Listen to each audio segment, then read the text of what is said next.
à toutes et à tous et merci de nous rejoindre pour cette édition de ce soir de ce 4 juin 2026. Au sommet de l'actualité internationale, en République démocratique du Congo, ouverture du procès de plusieurs hauts gradés de l'armée, dont l'ancien chef d'état-major Christian Chiwewe.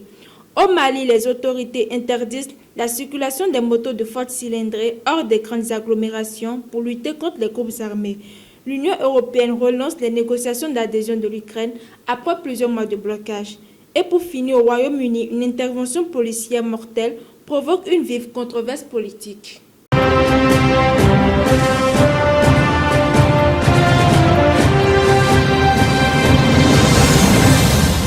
On démarre ce journal en République démocratique du Congo où s'est ouvert ce jeudi devant la haute cour militaire le procès de plusieurs hauts responsables de l'armée.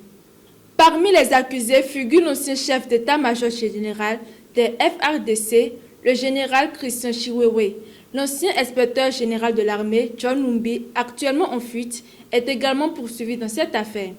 Au total, 9 officiers et un civil répondent de plusieurs chefs d'accusation, notamment complot, trahison, apologie du terrorisme, désertion à l'étranger et détention illégale d'armes. Cette première audience est consacrée à la vérification de l'identité des prévenus et à la présentation officielle des charges retenues contre eux. Certaines des infractions évoquées sont passibles de la peine de mort en RDC. Restons en Afrique avec cette décision des autorités maliennes qui suscite de nombreuses réactions. Le gouvernement de transition a interdit avec effet immédiat la circulation des motos de forte cylindrée en dehors des grandes agglomérations.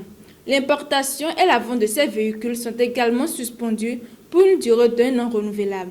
Selon les autorités, cette mesure vise à réduire les capacités opérationnelles des groupes armés qui utilisent fréquemment les motos pour le déplacement et les attaques. Mais de nombreux habitants dénoncent une décision qui risque de bouleverser leur quotidien, notamment dans les zones rurales où la moto constitue souvent le principal moyen de transport pour accéder aux soins, au marché ou aux exploitations agricoles. En Europe, l'Union européenne relance la candidature ukrainienne.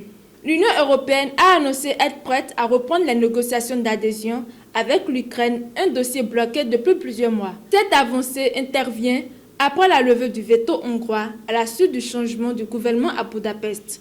Les autorités ukrainiennes saluent une victoire diplomatique importante dans leur rapprochement avec l'Union européenne. Et pour finir ce journal, au Royaume-Uni, la mort d'un étudiant lors d'une intervention policière continue d'alimenter la presse. Des manifestations ont éclaté dans la ville de Southampton et ont parfois dégénéré en affrontement avec les forces de l'ordre. Le Premier ministre Keir Starmer appelle au calme tandis que Nigel Farage accuse la police d'appliquer des traitements différents selon les origines ethniques.